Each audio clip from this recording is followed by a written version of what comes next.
Hello, mic sound check.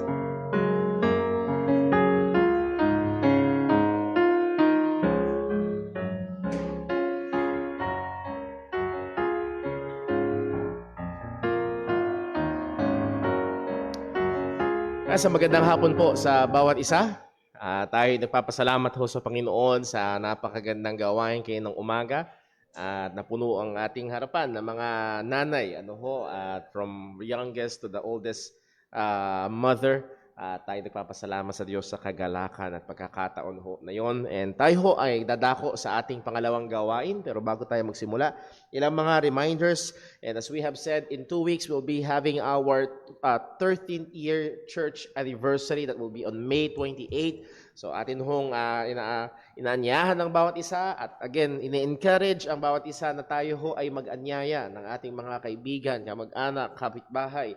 At ang goal ho natin talaga ay maihayag ang Ebanghelyo.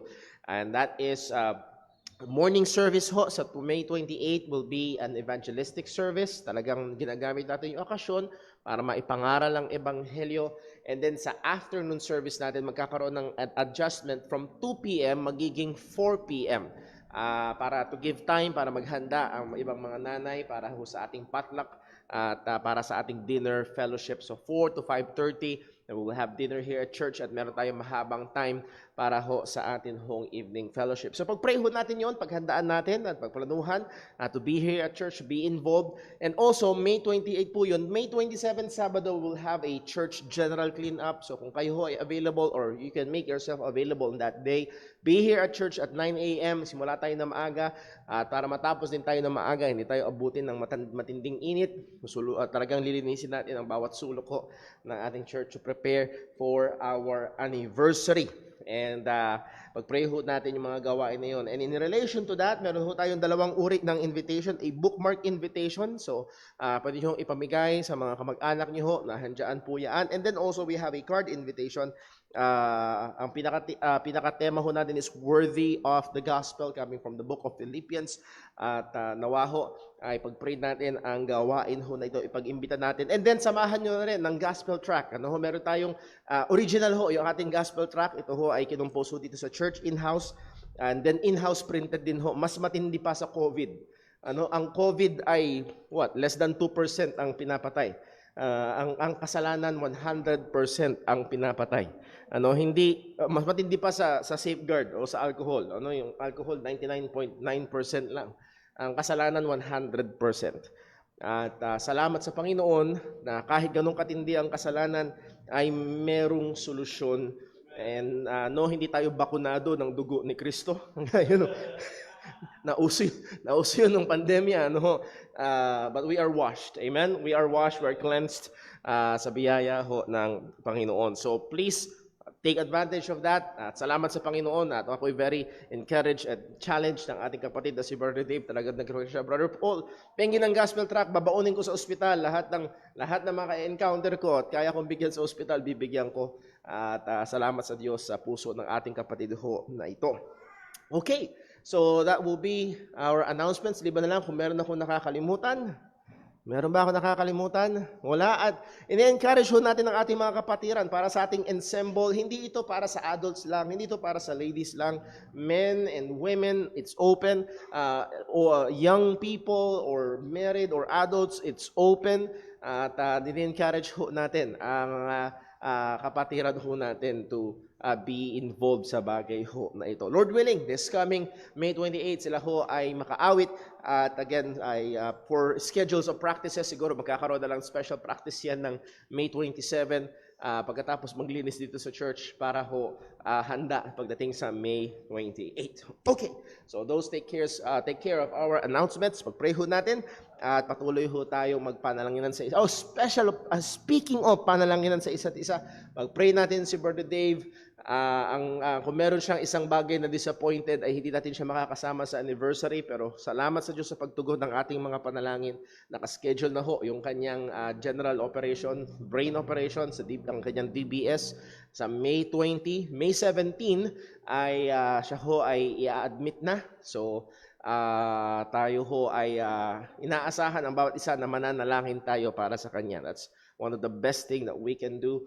And kung kayo man ho ay kikilusin ng Panginoon to extend help in other ways, ay pwede ho kayong dumirekta sa kanya or pwede ho kayong magtanong ho sa akin kung paano ho. So purihin ng Diyos sa mga ginamit niya upang matuloy ang operasyon ng kapatid ho nating ito at salamat sa patuloy na probisyon ng Panginoon. Okay, tayo ho ay dumako sa paghahanda sa pagsamba. Tayo magkaroon ng sandali ng tahimik at personal na pananalangin. Hingin natin ang tulong, gabay at pagsiyasat ng Diyos sa atin sa paghanda sa pagsamba sa Kanya. Let's pray.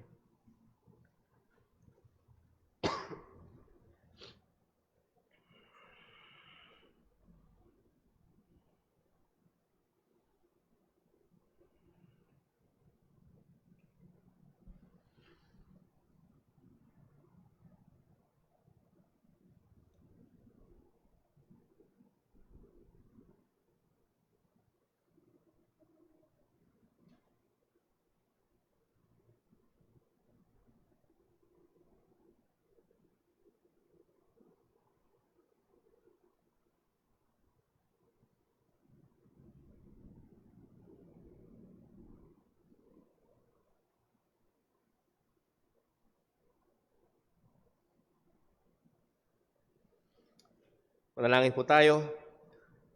Aming Panginoon, aming Ama sa langit, kami po ay nagpupuri sa iyo at nagpapasalamat na kami, O Diyos, ay kinahabagan mo. Na kami ay minahal mo, na binigay mo ang iyong bugtong na anak upang siyang maging pampalubag loob para sa aming mga kasalanan. Salamat sa katotohanan na kami ay inampun mo sa iyong pamilya. Salamat, O Diyos, sa katotohanan na kami ay binihisan mo ng perpektong katuwiran ng aming Panginoong Hesukristo, kung kaya't kami ay katanggap-tanggap sa iyo. At kami, O Diyos, ay lumalapit sa iyo at nag-aalay ng aming mga papuri. Nag-aalay ngayon ng aming mga sarili at ng aming pagsamba. At ito'y ginagawa namin sa pamamagitan ng aming Panginoong Hesukristo. Nawa turuan mo kami, Panginoon, na maging mapagbantay sa aming mga sarili, sa aming mga puso, upang ang bawat gagawin namin sa gawain ito ay magawa namin ng tunay na nagluluwalhati sa iyo. Nawa maialay nga namin ang aming mga sarili sa iyo bilang haing buhay. Nawa, O Diyos, ay patuloy naming hindi lamang kami maging taga-pakinig, kundi maging tagatupad ng mga aming napag-aaralan sa iyong salita. At muli, amin pong pinupuri at pinapasalamatan ka sa iyong pagkilos, paggawa sa buhay ng aming kapatid na si Brother Dave. Salamat, O Diyos, sa mga katugunan mo sa aming mga panalangin. At patuloy mo po siyang tulungan, ingatan, at hindi lamang sa physical, hindi lamang sa financial, kundi maging ang kanyang pananampalataya ay lalo po naman tumatag, lalo po naman lumalim at ang kanyang pagmamahal sa iyo. Ingatan mo sila ang buong pamilya at gayon din kami bilang isang buong iglesia. Sa nalalapit na anibersaryo, Panginoon, tulungan mo kami, Panginoon, na ikaw ang pinakamaitaas at tunay ay gamitin namin ang okasyon na ito upang maanyayahan ang iba pa, Panginoon, upang makapakinig ng Ebanghelyo. Muli, O Diyos, sa aming gawain ngayon, ikaw pong patuloy na maitaas. Ingatan mo po kami, pagpalain, maging ang pangangaral ng iyong salita, ikaw ang patuloy na maihayag. Lahat ng ito, O Diyos, ay dinadalangin namin sa ngalan ng aming Panginoong Hesukristo. Amen. Gusto po tayong lahat at tayo po umawit sa Panginoon.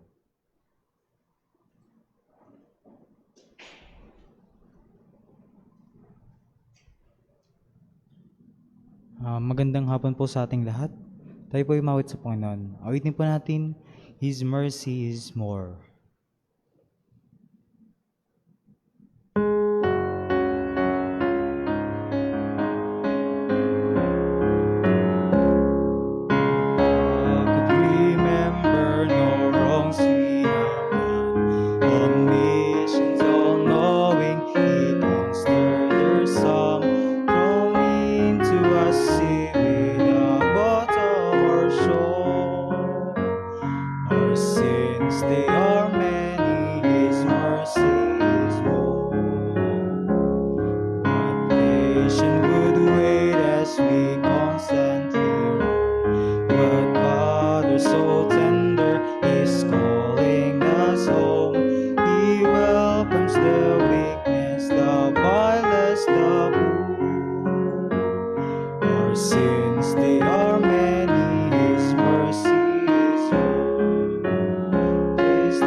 mercy is more. Stronger than darkness, you have been born. Our sins, they are many, His mercy is more. Praise the Lord, His mercy is more. Stronger than darkness, you have been born. Our sins, they are many, His mercy is more. Manatili po tayong nakatayo.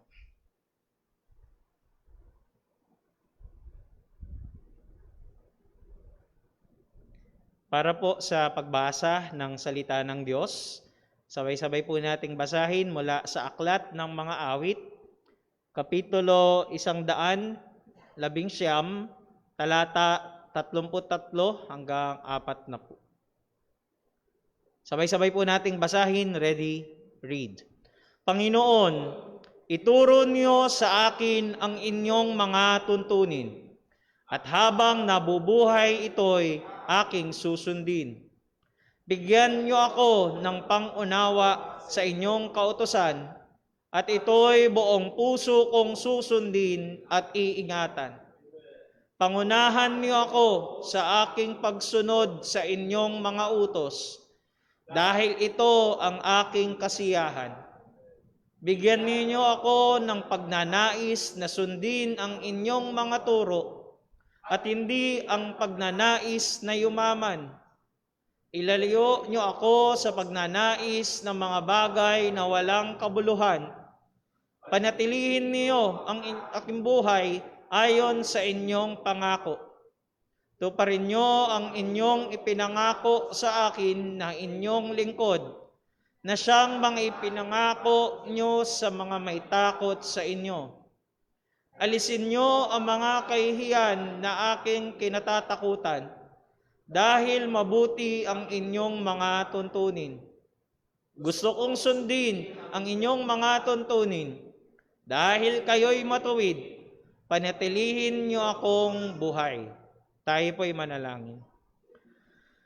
O Diyos naming dakila, aming Ama na makapangyarihan sa lahat.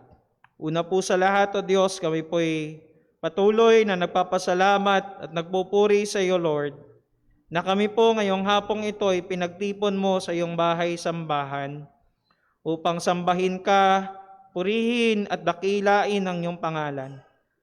O Diyos, salamat po sa mga napakagandang katotohanan ng iyong mga salita na amin pong binasa. Lord, tulungan niyo po kami nawa. Tulungan niyo kami, Panginoon, na magkaroon ng ganong pagnanais sa aming mga puso, na sundin ang kautusan mo, na sundin ang kalooban mo, Panginoon, para po sa aming mga buhay. Lord, tulungan mo po kami, na tunay nga maging kagalakan ng aming mga puso ang pagsunod sa iyong kalooban. Lord, kung hindi po kami nakaasa sa iyo, Panginoon, wala po kaming pag-asa. Kaya po, Lord, humihingi po kami ng lubos na paggabay mo, Panginoon, sa amin. Nawa, Panginoon, ang iyong mga salitang siyang maging gabay ng aming mga buhay. Wala kaming ibang naisin pa, kundi ganapin ang iyong kalooban sa aming mga buhay at maluwalhati ka sa aming mga buhay, O Diyos. Lord, gabayan mo po kami, maging ang mga ngaral na tatayo sa aming harapan. Ang aming pastor, gabayan mo siya, Panginoon, pagkalooban mo ng karunungan, pagkalooban mo, Diyos, ng kapangyarihan. Lalo tigit ang iyong mga salita na ipangangaral, Panginoon. Lord, gabayan mo po kami. Maging ama nakikinig, bigyan mo kami, Panginoon, ng bukas na tainga, bukas na puso, na mapakinggan namin ng maayos ang pangangaral ng iyong mga salita. At gamitin mo ito, Lord, para lalong lumalim ang aming pag-ibig sa iyo at maging gabay namin, Panginoon, ang kabanalan mo, ang kadakilaan mo, maging gabay namin ito, Panginoon, upang sa araw-araw ay mabuhay kami para sa kaluwalhatian mo, Panginoon. O Diyos, maluwalhati ka at mapapurihan. Ito po ang aming samantalangin sa matamis at nakapangyarihang pangalan ng aming Panginoong Jesucristo. Amen at amen. Maaari na po kayong magsiupo.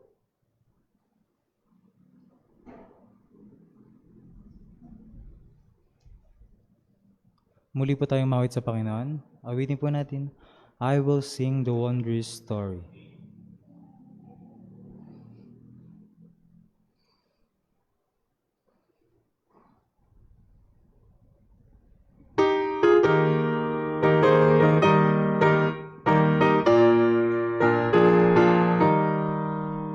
I will sing the wondrous story of the Christ who died for me. How he left his own glory for the cross of Calvary.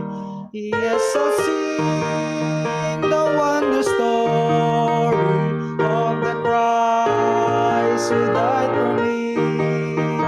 Sing it with the saints, sing glory, gathered by the crystal sea. I was lost, but Jesus found me, found the sheep that went astray. Through his loving arms around me, drew me back into his way. Yes, I'll sing the wonder story of the Christ who died for me. Sing it with the saints in glory, gathered by the crystal sea. I was bruised, but Jesus healed me. Pain was I from many a fall. Sign was gone, and fears possessed me, but He freed me from them all. Yes, I'll sing the wonder story of the Christ who died for me. Sing it with the saints in glory, gathered by the crystal sea. Days of darkness still come o'er me, sorrows bad I often dread, but the Savior still is with me, by His hand I'm safely led. Yes, I'll sing the wonder story of the Christ who died for me. Sing it with the saints in glory, gathered by the crystal sea. He will keep me till the river rolls its waters at my feet. Then He'll bear me safely over, where the loved ones I shall meet. Yes, I'll sing the wonder story of the Christ who died for me. Sing it with the saints in glory, gathered by the crystal sea.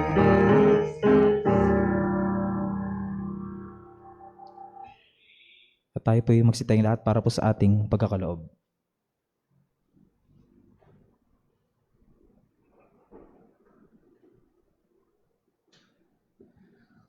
Para po sa ating pagkakaloob, basahin po natin ang ating Bible passage. Mula po yan sa 2 Corinthians chapter 9, verses 6 to 8. Sabay-sabay po natin basahin. Ready, read. But this I say, he which soweth sparingly shall reap also sparingly.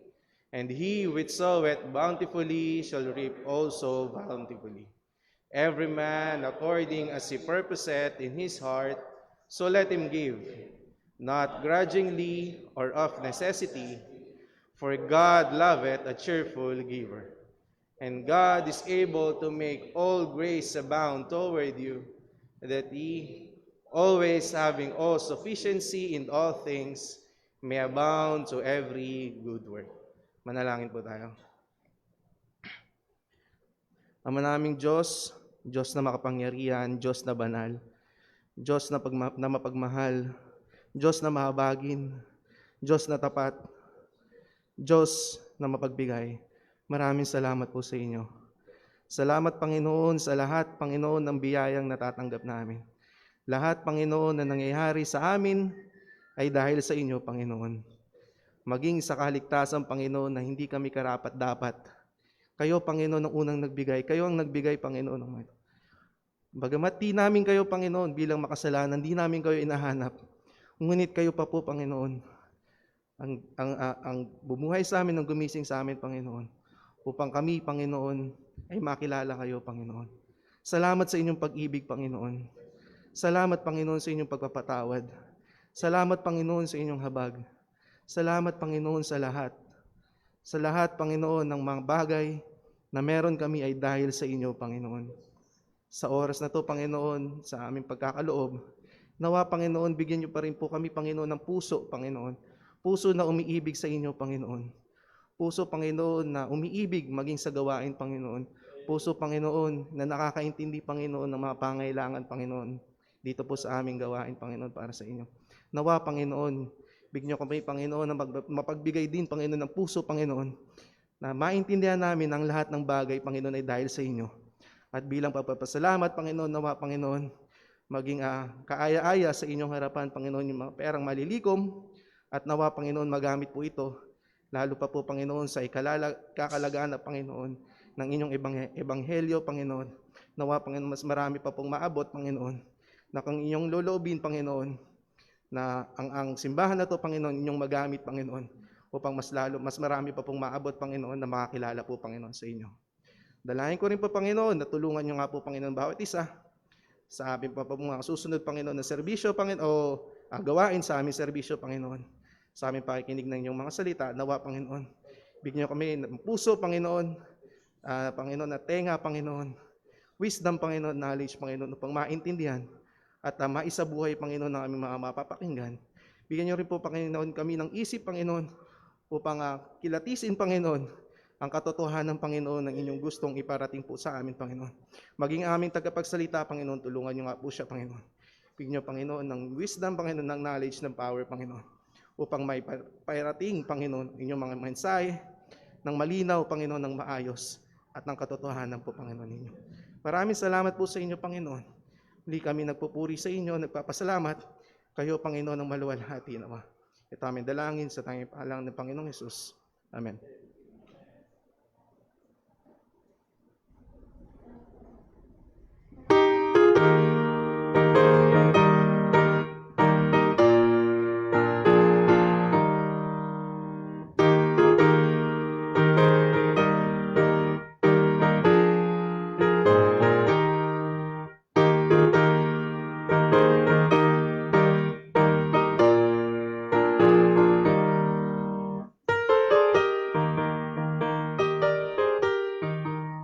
Tayo po yung magsiteng lahat, tayo po yung muling mawit sa Panginoon.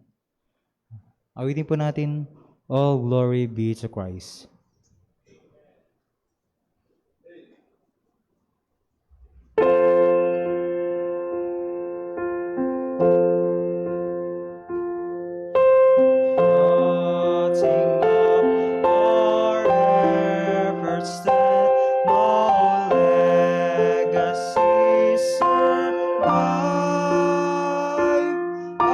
Unless the Lord does praise the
Jesus our King. All glory be to Christ. His rule and reign will ever sing. All glory be to Christ.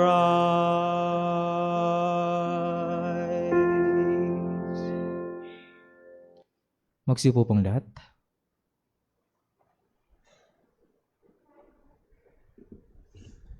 Purihin po ang pangalan ng Panginoon, and I pray and hope that's just not a song but a desire ang bawat isa sa atin that really all glory be to Christ. And kaya nung umaga, sa biyaya ng Diyos ay ating binigyan ng, again, sabi ng Bible, give honor to whom honor is due. At siguro ho ay napakaganda na bigyang parangal ang mga tao nagtatrabaho ng 24 oras pero walang sweldo. At yan ho ay sa katayuan ng mga ina ng tahanan. At isa ho sa mga blessings na ibinigay sa akin ng Diyos ay ang pagkakaroon ng isang mabuting asawa at mabuting ina ng aming mga anak. At siya ho ang unang magsasabi na hindi siya perpekto at marami siyang kulang. At isa sa mga kaparaanan na tinutulungan ho ako ngayon ni Sister Jonah ay sa aspeto ng aking kalusugan. Yes, hindi tago na masyadong nangangayayat ang inyong pastor sa kabaligtaran. At ngayon ho ay nagsusumikap kami tuwing umaga as much as possible, depende sa schedule, pero as much as possible na every day to wake up earlier na magkaroon ng ilang minuto na mag-exercise. At pag walang gawain, nandito kami. Kami nag-exercise, nag-walking and so on.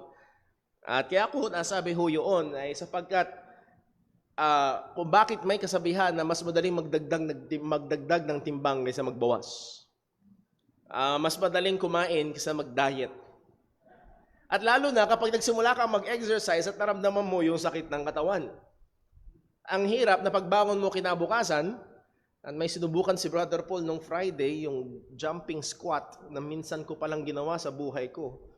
Kaya ngayon ay halos bawat hakbang ay may masakit. Ganun pala yun pagkatapos.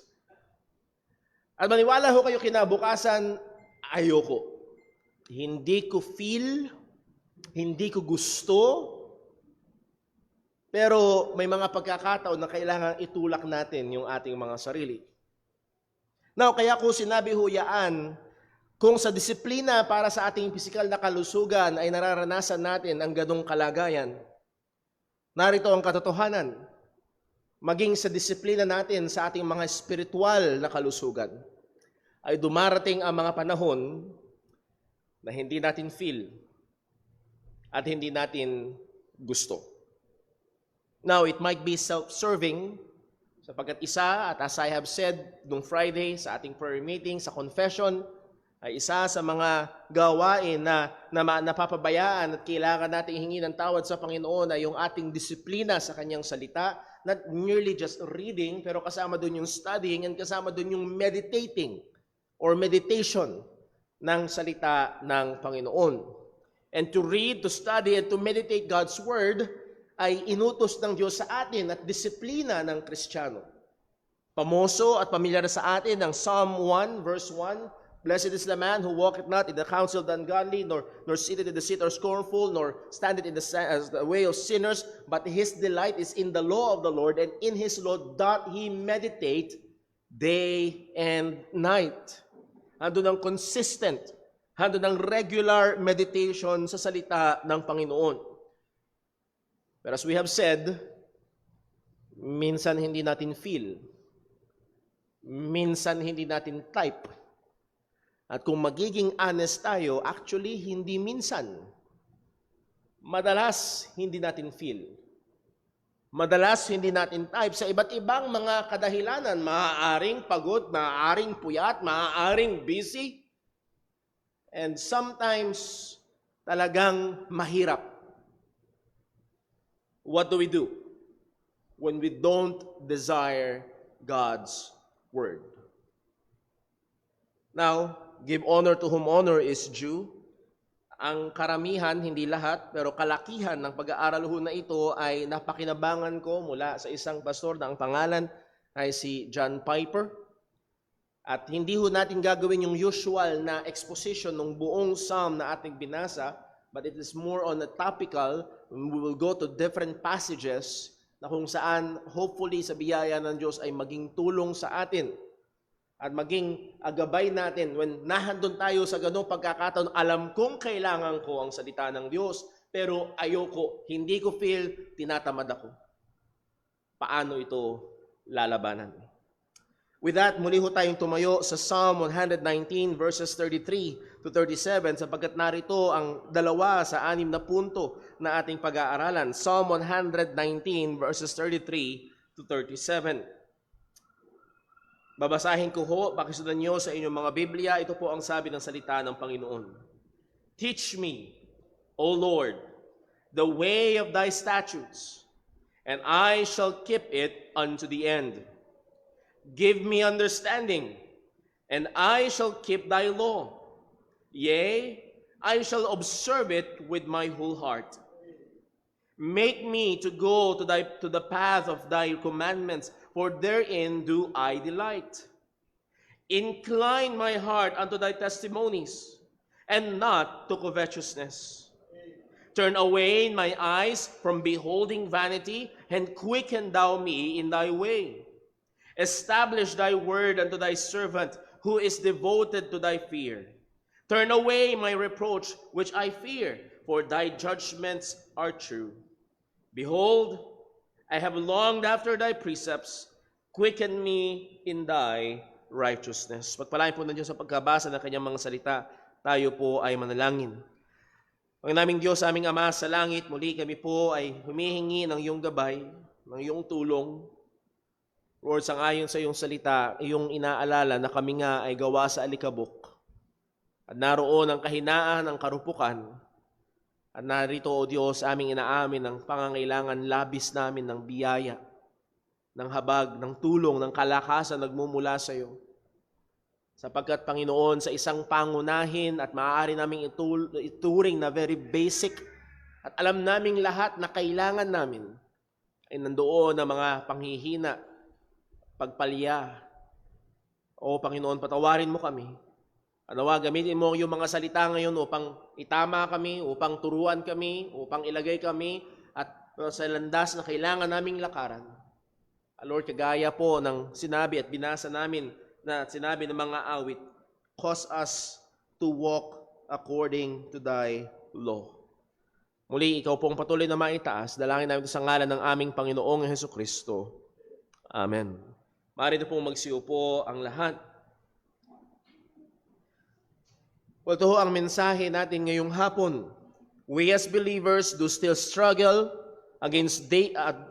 daily with our sinful flesh and must go to God for deliverance and sustenance even in our very basic spiritual duties.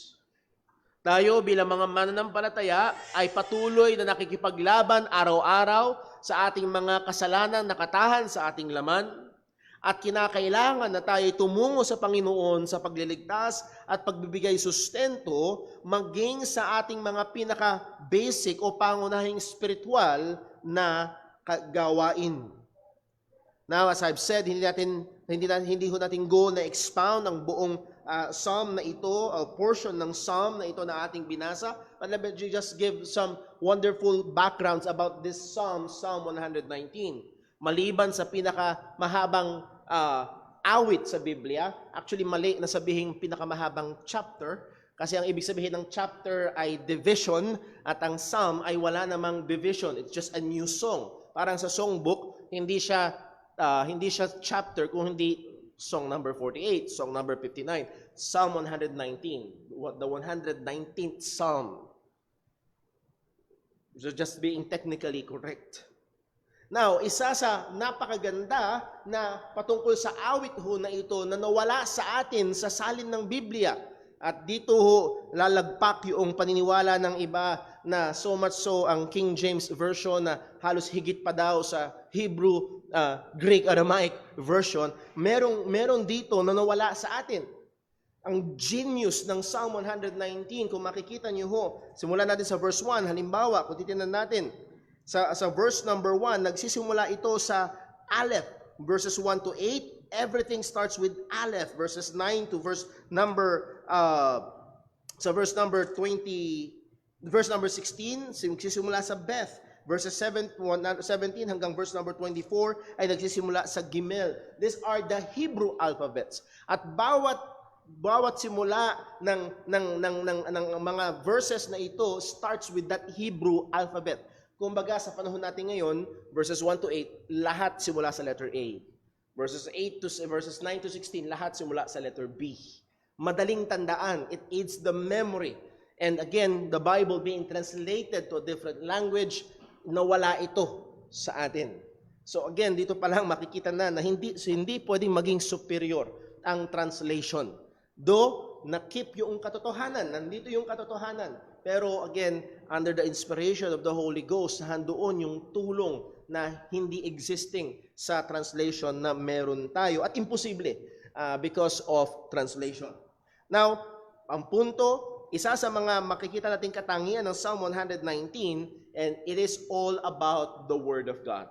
May iba't ibang paraan na tinatawag ng salita ng Diyos, the law of the Lord, the statutes of the Lord, the commandments of the Lord, the word of the Lord, at lahat ng ito ay tumutukoy sa scriptures, sa salita ng Diyos. Now, going back sa atin hong pinakatema o topic na pag-aaralan, paano kapag hindi natin desire ang salita ng Panginoon? And our premise right now is we as true believers. Tayo bilang mga tunay na mananampalataya, hindi natin konsiderasyon ngayon ang hindi Kristiyano. Now, anong aasahan mo sa hindi Kristiyano? Siyempre, ayaw niya ng salita ng Diyos. At most, maaaring ang hindi Kristiyano ay curious sa salita ng Panginoon. Ang hindi Kristiyano, maaaring basahin ng salita ng Diyos na merong layunin na i-disprove ang katotohanan ng salita ng Panginoon. Or maaaring patunayan yung kanyang sariling paniniwala at hindi ang katotohanan ng salita ng Diyos. So hindi yun ang atin hong premise. Ang premise natin, mananampalataya, at dahil kahit tunay na mananampalataya, meron pa ring struggle at may mga pagkakataon na hindi nasa ang salita ng Panginoon. If you find this to be the natural direction of your life, kung ito ay yung natural, talagang ayaw mo lagi ng salita ng Diyos, yun ay maaaring magandang indikasyon na tunay mo ngang saliksikin ng iyong sarili or siya sa atin, imbestigahan ng iyong sarili kung tunay kang mananampalataya. Pero again, as we have said, the premise is this: we are true believers by God's grace. Tayo ay binuhay na muli ng Panginoon, tayo ay regenerate ng banal na Espiritu, tayo ay inilapit ng Ama kay Kristo, tayo ay binigyan ng pananampalataya at pagsisisi, at tayo ngayon ay mga anak na ng Diyos. At kahit na ganun, nandun pa rin ang pakikipaglaban sa kasalanan. Sabi nga ni Pablo sa Romans chapter 7 verse 18, "For I know that in me, that is in my flesh, dwelleth no good thing. For to will is present with me, but how to perform that which is good I find not. For the good that I would, I do not, and the evil which I would not, that I do." So again, if you have this struggle, it is present kahit sa tinuturing na pinaka-the best na Kristiyano na nabuhay sa ibabaw ng lupa. Ano ang ating gagawin kapag dumarating ito? At isa sa mga areas na alam natin na when we desire to do good, behold, evil is present with me, is when we try our best to be consistent sa salita ng Diyos. Maaaring nahamon ka ng mga nakikita mo sa social media o nahamon ka ng mga pangangaral ng salita ng Diyos dito sa church at nagdesisyon ka, okay, susubukan ko na basahin ang buong Biblia ko sa buong taon at kumuha ka pa noong ating chart at sinubukan mo, sinimulan mo, you desire to do good. Pero you will quickly find out, behold, evil is present with me. Not just the distractions na nahandyan, yung anak mo na, "Mami, laro tayo, Daddy, dito ka." O mga araw-araw na gawain na nababago ang yung schedule. Pero alam ho natin, minsan or madalas, ang talagang problema ay yung mismong ating puso, yung ating desire. Kaya naroon ang paalala ni Apostol Pedro sa mga mananampalataya sa 1 Peter chapter 2 verse 2, as newborn babes, kagaya ng mga bagong panganak na sanggol, desire the sincere milk of the word that ye may grow thereby. Tayo ay ina-admonish, tayo sinasabihan ng Biblia to have that desire. We should desire. So hindi ho tinatanong dito kung type mo. Hindi ho usapan dito kung feel mo. Kailangan nating gustuhin. Kaya ho hindi uubra yung sinasabi ng iba, well, kapag feel ko lang. Kung ang iyong paggawa sa iyong responsibilidad o gawain o disiplina bilang Kristiyano ay kapag feel mo lang, yun ay maglulundo sa isang napakamabagal kung hindi man stagnant na pananampalataya. So what must we do kapag dumarating sa atin ang ganitong kalagayan? Kapag tinatamad tayo, pag ayaw natin, pag masyadong busy, pag maraming tila baga humahad lang, pag hindi natin desire ang salita ng Panginoon. I would like to offer 6 things para madali nating tandaan, R-I-O-T-U-S, Riotus. R-I-O-T-U-S, Riotus. So we will begin with number 1, R. When we don't desire God's word, repent. Because we know that we should desire. Kakabasa lang natin, desire the sincere milk of the word. Kailangan gusto ko. Dapat gusto ko. Ang tama, ang maganda, at maayos, at banal, at makadiyos na kalagayan ay gusto ko dapat ang salita ng Diyos. We're not talking about, well, pastor ka, yun ang trabaho mo, dapat ka mag-aral. Yes! Pero beyond that, bawat isang tunay na Kristiyano, as newborn babes, desire the sincere milk of the word. And if that is not, hindi yun ang kalagayan ng ating mga puso, ay kailangan nating aminin sa harapan ng Panginoon. Huwag idahilan, huwag ilusot, huwag takpan, huwag ipagtanggol, huwag pangatwiranan, kundi ang mauna dapat nating gawin ay humingi ng tawad sa Diyos.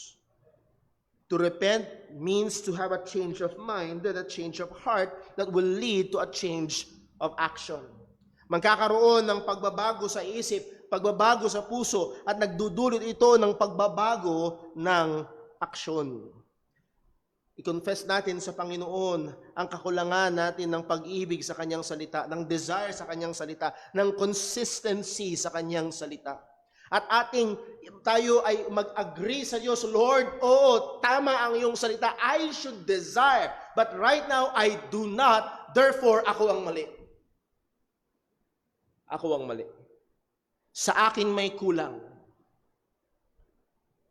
And yes, as we have studied sa ating Sunday school, marami tayong pwedeng idahilan. Pero sasampal sa ating mukha yung lolo na 81 years old na tinapos ang senior high. Kasi gusto niya. At gumawa siya ng paraan. So aagree tayo sa Diyos, sa Kanyang salita, sa Kanyang kautusan, sa Kanyang kalooban na malinaw na tayo bilang mga Kristiyano ay dapat nahandoon ng pagnanasa sa Kanyang salita. Nandoon ang ating palagian, tuloy-tuloy na pag-intake ng salita ng Diyos. At bilang tunay na pagsisisi, handon ang pag-amin, handon ang pagbabago ng kaisipan, handon ang pag-acknowledge sa katotohanan ng Panginoon, and then we engage ourselves in the struggle against sin, in the mortification of that sin, and to do what is right. So, ang una muna ay pagsisisi. Ang sabi ng salita ng Panginoon sa Psalm 19, so nanggaling tayo sa Psalm 119, sa Psalm 19, ang sabi ng salita ng Diyos, pamilyar na mga talata. Verse 7, the law of the Lord is perfect, converting the soul. The testimony of the Lord is sure, making wise the simple. The statutes of the Lord are right, rejoicing the heart. The commandments of the Lord is pure, enlightening the eyes. The fear of the Lord is clean, enduring forever. The judgments of the Lord are true and righteous altogether. And then verse 10, more to be desired are they than gold. Are they? Sa atin? More than gold? Mas matimbang ba ang paningin natin? Well, again, muli, pag nakipag-usap tayo sa mga tao na mahalaga ba ang Diyos? Well, syempre mahalaga ang Diyos. We can outrightly give lip service. Sasabihin, yeah, syempre, mahalaga ang salita ng Diyos. Pero totoo ba? I'm not saying na mag-quit ka sa trabaho at mag-aabasa ka na lang ng Biblia sa buong maghapon. Hindi yun ang kalooban ng Diyos. But what I'm saying is, when we consider God's Word, God's truths, are they more than gold? Yea, than much fine gold.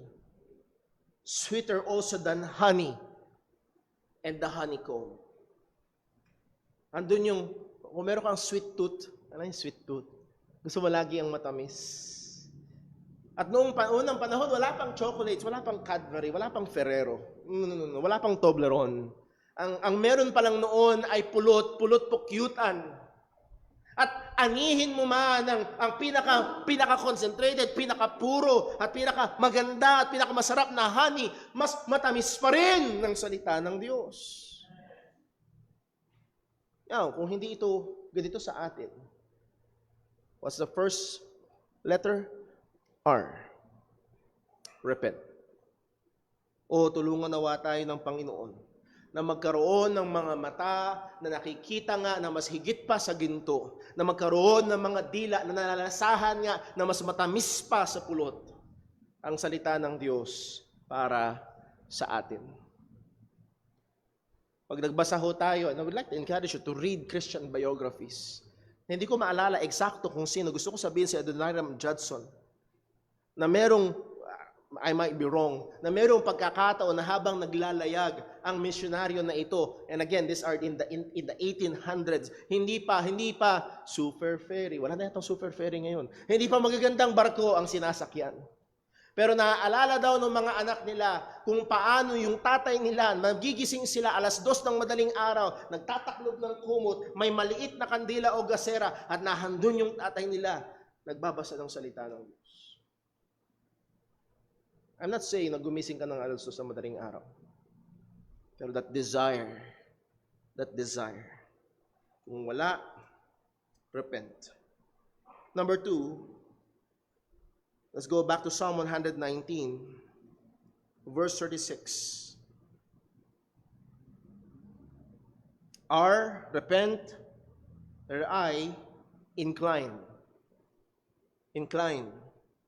Psalm 119, verse 36, incline my heart unto thy testimonies and not to covetousness. Notice the request, incline my heart. Sa kultura ho natin, ang puso ay tinitingnan bilang emosyonal at madalas ang emosyon ay sinasabing uncontrollable. Pero dito makikita ho natin the clear request to God to deal immediately to the heart of the issue, and the heart of the issue is the issue of the heart. Muli, hindi dahil actually busy. Kasi kahit busy ka, nagagawa mo yung ibang mga bagay. Yes? Hindi rin naman yung pagod. Kasi dahil kahit pagod ka, nakakapagsipilyo ka pa rin. Sana. Pero sana nakukuha natin, kahit sa gitna ng kabisihan at kapaguran, we find time for other things. Na naka-incline doon. Kapag ang isang kabataan or isang tao ay naka-incline ang kanyang puso sa isang sport na kanyang gustong, let's say basketball, Kahit na natalo na ang Golden State Warriors, naisingit pa rin. At masaya ang mga Laker fans. Sa kabila ng kabisihan mo, makakapag-find time ka pa rin na mapanood yung highlight man lang. Or kung talagang active ka pa rin sa pananalo, kahit galing ka sa trabaho, pag napakinggan mo yung talbog ng bola, para kang hinahatak. Because your heart is inclined. Narito ang request. At again, this request will be nonsense if it is always and automatically inclined. Kung naka-incline naman, bakit mo i-request na i-incline? Kung nakatutok naman doon ang puso lagi, bakit sasabihin, Lord, itutok mo ang puso ko? Narito ang katotohanan, may mga pagkakataon na hindi talaga. And narito ang honesty ng salita ng Diyos patungkol sa kalagayan ng mga mananampalataya, patungkol sa experience natin bilang mga Kristiyano, hindi lagi nating gusto. That's why, kailangan natin hingin ng tulong ng Panginoon na itutok ang ating puso sa kanyang mga katotohanan. There are times na ang ating puso ay hindi naka-incline sa Diyos or sa kanyang salita. At may mga pagkakataon na ito'y pinupuno natin ng iba't ibang mga desire at mga worldly aspirations and many other things. Kaya nga nahandoon ang paalala sa atin ng salita ng Panginoon sa Colossians chapter 3 verse 1, if ye then be risen with Christ, seek those things which are above, and where Christ sitteth on the right hand of God, set your affections on things above, not on the things on the earth. So we come to God in repentance, and we come to God asking Him to incline our hearts, to direct our hearts, to set our hearts, to fix our hearts upon His Word. Sa panalangin ho na ito ay merong pagkilala. Pagkilala na lahat ng ating kagustuhan at kapangyarihan at mga kaparaanan, plano, all of our willpower, all of our methodologies, all of our plans, Bible reading schemes, and planned quiet times will be of no use, and far worse, will be a danger na magpayabang sa atin apart from God's working. Ako ho ba natin? Kahit, desidido ako talagang, January 1, basahin ko ang Bible buong taon, araw-araw.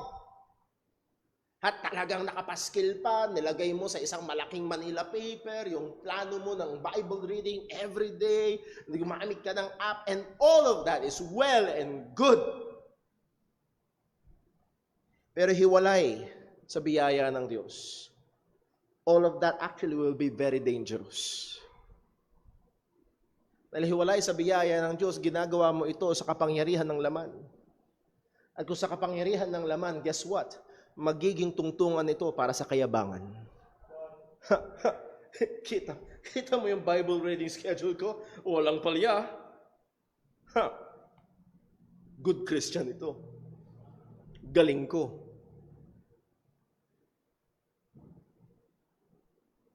Pero sana makita ho natin, kung hiwalay sa kabiyaya ng Panginoon, it will be the source of pride, hypocrisy, it will bring out a sense of spiritual elitism and legalism. Kaya nga ho si Apostol Pablo, sa 1 Corinthians 15:10, sa kabila ng marami niyang ginawa para sa Panginoon, ang sabi niya, 1 Corinthians 15:10, but by the grace of God, I am what I am, and His grace which was bestowed upon me was not in vain, but I labor more abundantly than they all. Hindi siya doon natapos, yet not I, but the grace of God which was with me.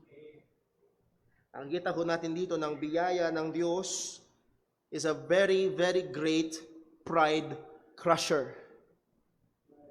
Ang biyaya ng Diyos ay dumudurog, pumupulbos ng kayabangan. As we know the verse, Ephesians 2 verse 8, for by grace are ye saved through faith, and that not of yourselves, it is the gift of God, not of works. Why? Lest any man should boast. Grace is anti-pride. Kung ito ay totoo, sa aspeto ng ating kaligtasan, ganun din sa aspeto ng pagtupad ng ating responsibilidad bilang mga Kristiyano. So we need the grace of God. We need God's grace to incline our hearts to His testimonies. At hindi lang actually yun. Pag tinignan natin yung kabuuan ng talata na yun, and not to covetousness. Incline our hearts to do right and not to do wrong. We need God's grace. Hindi ito palakihan ng muscle. Hindi ito padamihan basta ng talata na kabisado. Kailangan natin ng biyaya ng Panginoon. Now, sa biyaya ng Diyos, na pagsisihan mo na. Sa biyaya ng Panginoon, hiningi mo ang habag ng Diyos upang itutok ang iyong puso sa Kanyang salita at narito na, bukas na ang iyong Biblia sa iyong harapan at magsisimula ka na magbasa, mag-aral, mag-meditate.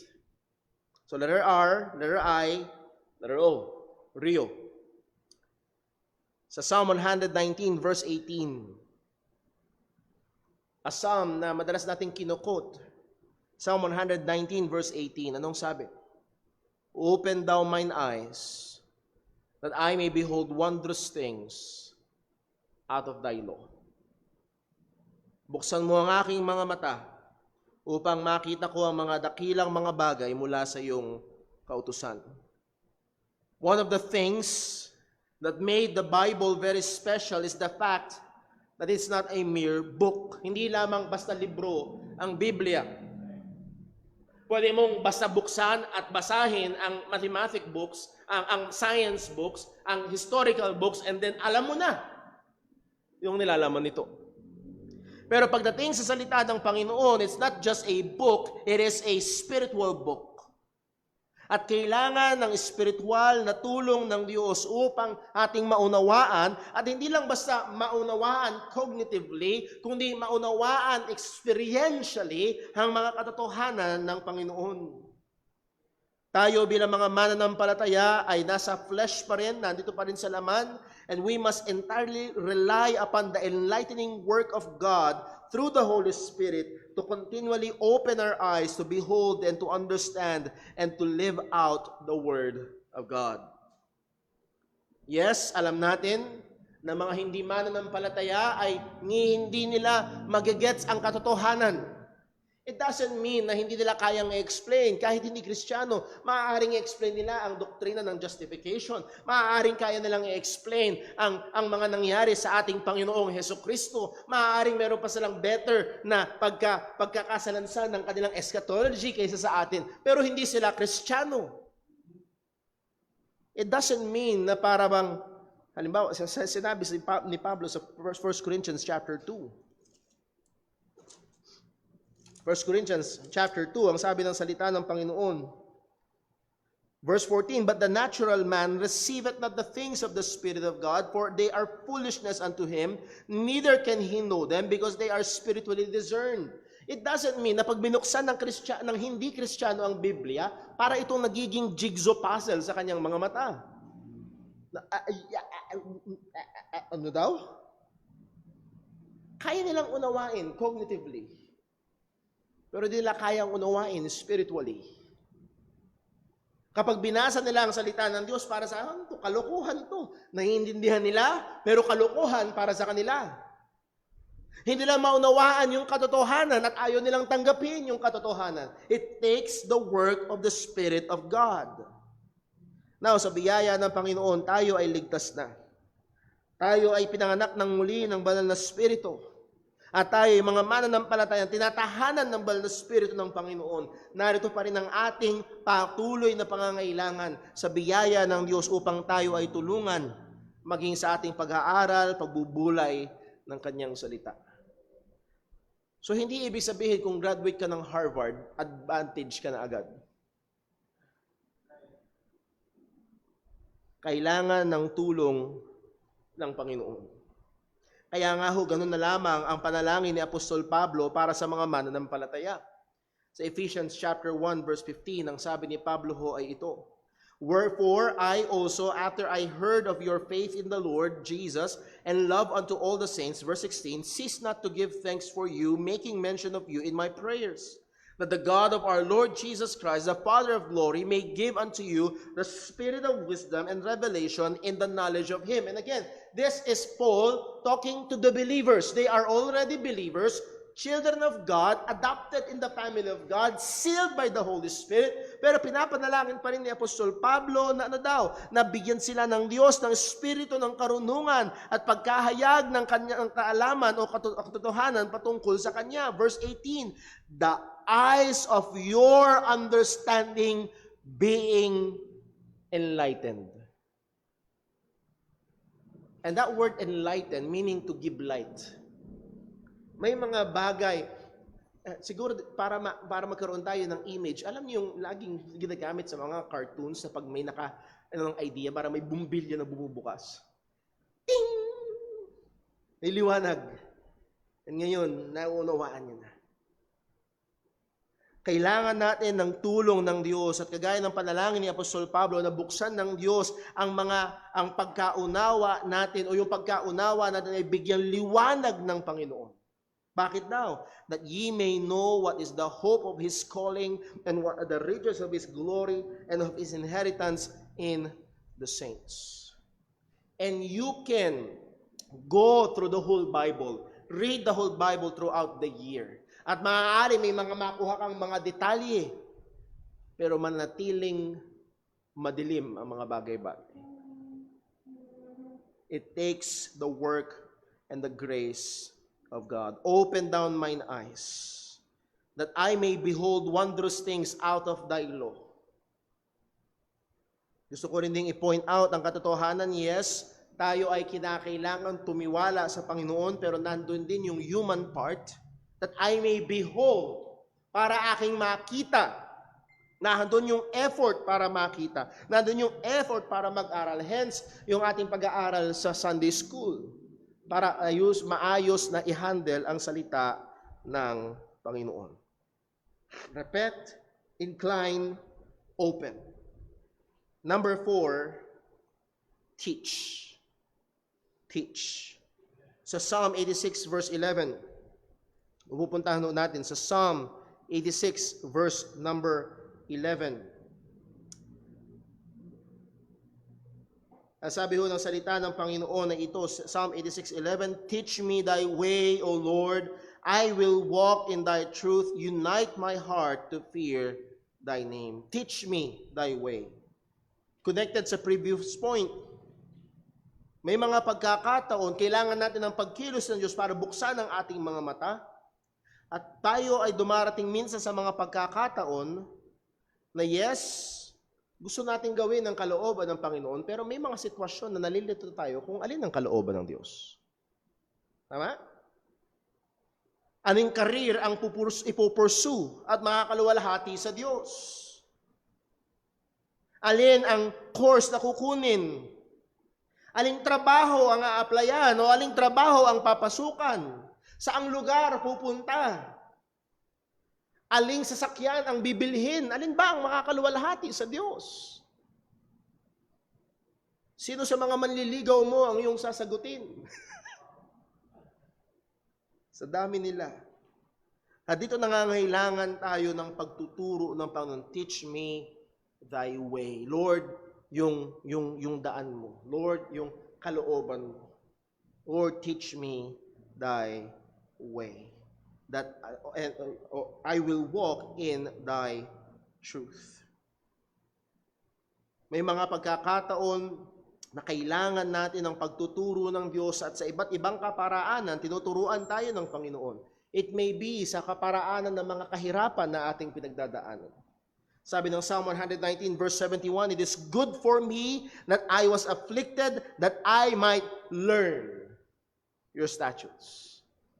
Sometimes, mainam talaga na nahihirapan tayo para matutunan natin.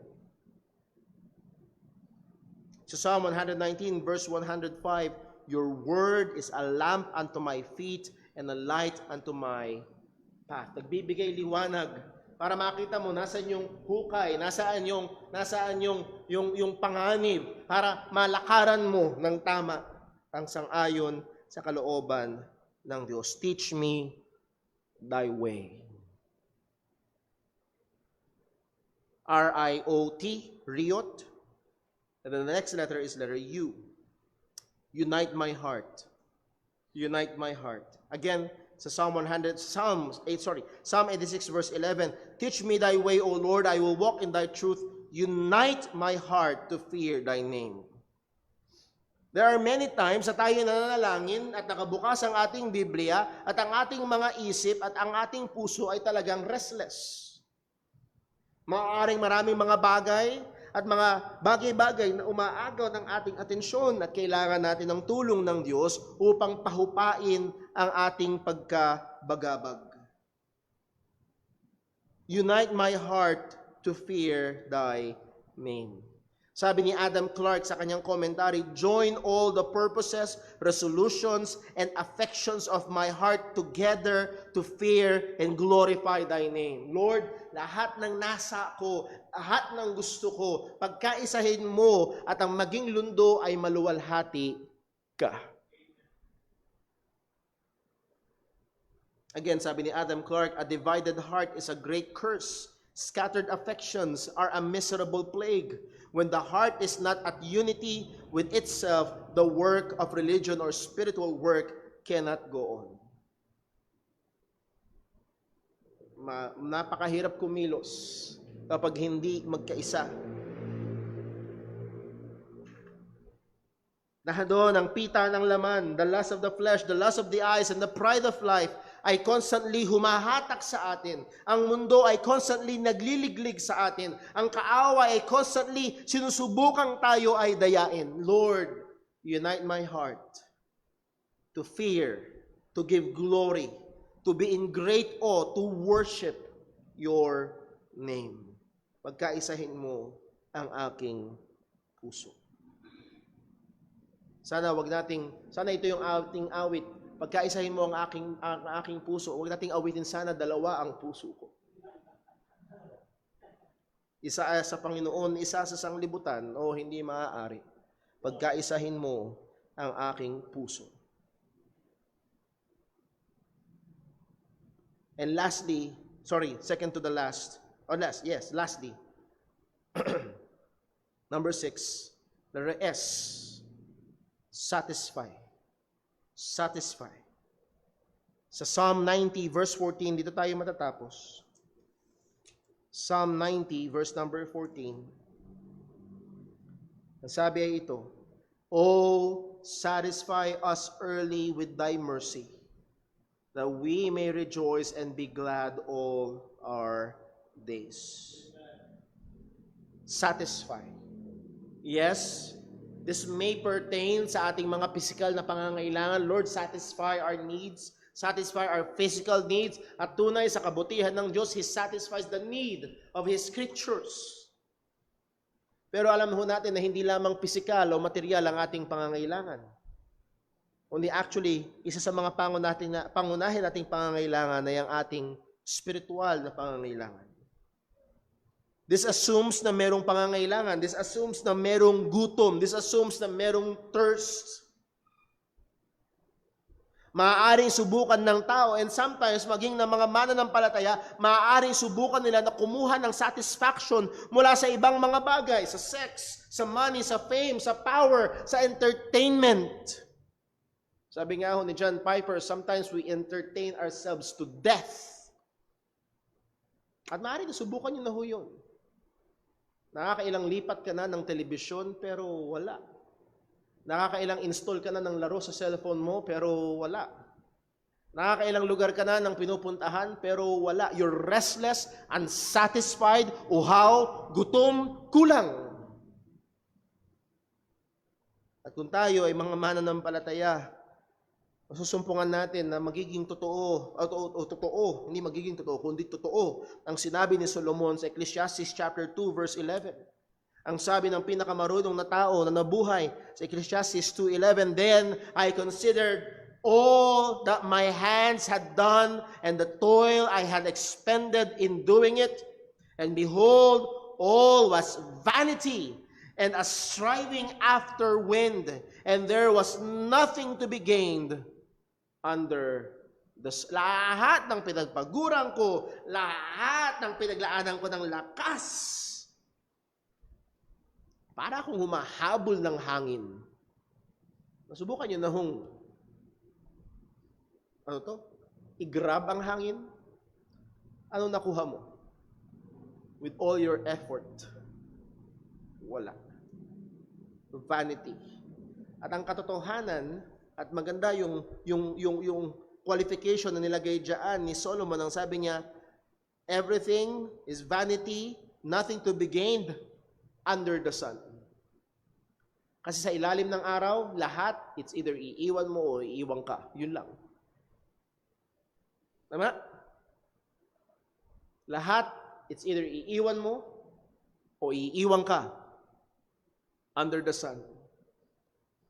Kaya ano ang dulo ni Haring Solomon? Alam natin, Ecclesiastes 12:13, and the end of the whole matter, all has been heard. Fear God and keep His commandments, for this is the whole duty of man. Ang tunay na satisfaction natin ay masusumpungan sa Panginoon lamang. Sa Psalm 73 verse 25, ang sabi, whom have I in heaven but you? And there is nothing on earth that I desire besides you. My flesh and my heart may fail, but God is the strength of my heart and my portion forever. It's not just the things na binibigay ng Diyos, but God Himself. Ang Diyos mismo at ang salita niya at sa pamamagitan ng kanyang salita ay atin siyang lalong nakikilala. Again, Psalm 19 verse 10, ang salita ng Diyos is more to be desired than gold, yea, than much fine gold, sweeter also than honey and the honeycomb. Sana masumpungan natin. Tulungan tayo ng Panginoon na sa ating mga mata ay higit nga sa ginto at sa ating mga panlasa ay higit nga sa pulot ang salita ng Panginoon. Sa Psalm 119 verse 7-2, ang sabi, the law of thy mouth is better unto me than thousands of gold and silver. Saan natin makukuha ang satisfaction? Makukuha natin ang satisfaction sa Panginoon lamang. At paano natin mas makikilala ang Panginoon? Makikilala natin siya pangunahin sa kanyang salita lamang. So balikan ho natin. Meron ho tayong 6. Riotus. Letter R, if you do not desire God's word, first, repent. Second, incline. Pray to God to incline our hearts into His word, to His testimonies, to His word. Letter O, open. Open down mine eyes that I may behold wondrous things out of thy law. Letter T, teach. Nakabukas ang salita mo, Lord, turuan mo ako sa iyong kalooban, sa iyong daan. And letter U, unite. Unite my heart to fear thy name. And then letter S, Lord, satisfy. Satisfy. Ikaw ang magbigay kapunuan. Sa biyaya mo gagawin ko ang pagbibigay panahon sa iyong salita. Satisfy me with thy truth. Tulungan nawa tayo ng Panginoon na sa tuwing nag-i-struggle tayo, when we don't desire His word, ang mga bagay na ito ay maging tulong, kalakasan, at paalaala sa atin. Let's pray. Ang naming Diyos, aming Ama sa langit, salamat po. Ako ang unang nangangailangan. Ang bawat isa sa amin ay nangangailangan ng mga paalaala na ito. Salamat, O Diyos, dahil alam mo at hindi mo kinakalimutan na kami ay gawa sa alikabok at marupok at may kahinaan. At narito, O Diyos, nakita namin sa iyong mga salita ang mga tulong, ang mga paalala, ang mga gabay. Kaya, Panginoon, tulungan mo kami. Bigyan mo kami ng puso, O Diyos, na nauuhaw at gutom sa iyong mga katotohanan. Bigyan mo kami, Panginoon, ng pagnanasa na magkaroon ng disiplinado, tuloy-tuloy na panahon sa iyong salita. Lord, tunay nga, bigyan mo kami ng mga mata na nakatingin at nakikita ang katotohanan na higit pa sa ginto ang iyong mga salita. Bigyan mo kami ng mga dila, Panginoon, na nalalasahan na higit pa sa pulot ang iyong mga salita.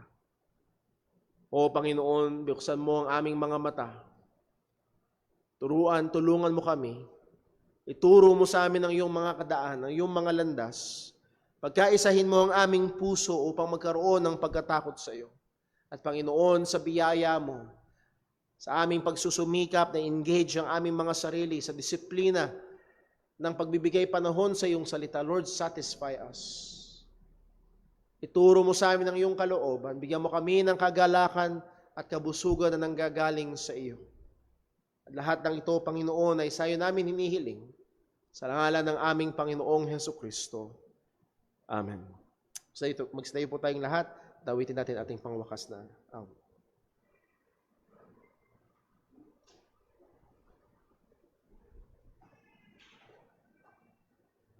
Ang awitin po natin, "'Tis so sweet."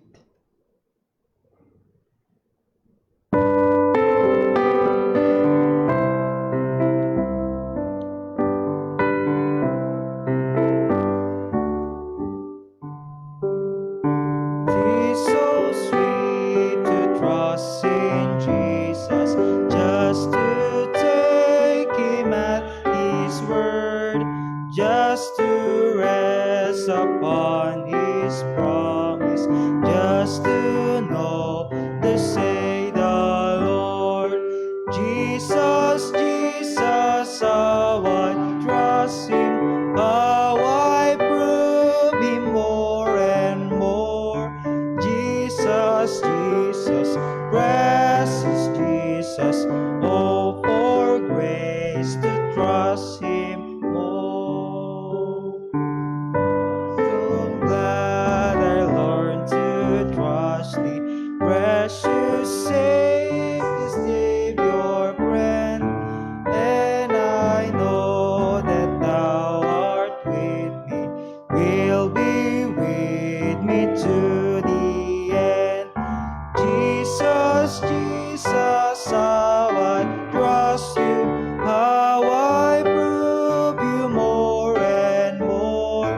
Jesus, Jesus, precious Jesus, oh, for grace to trust You more.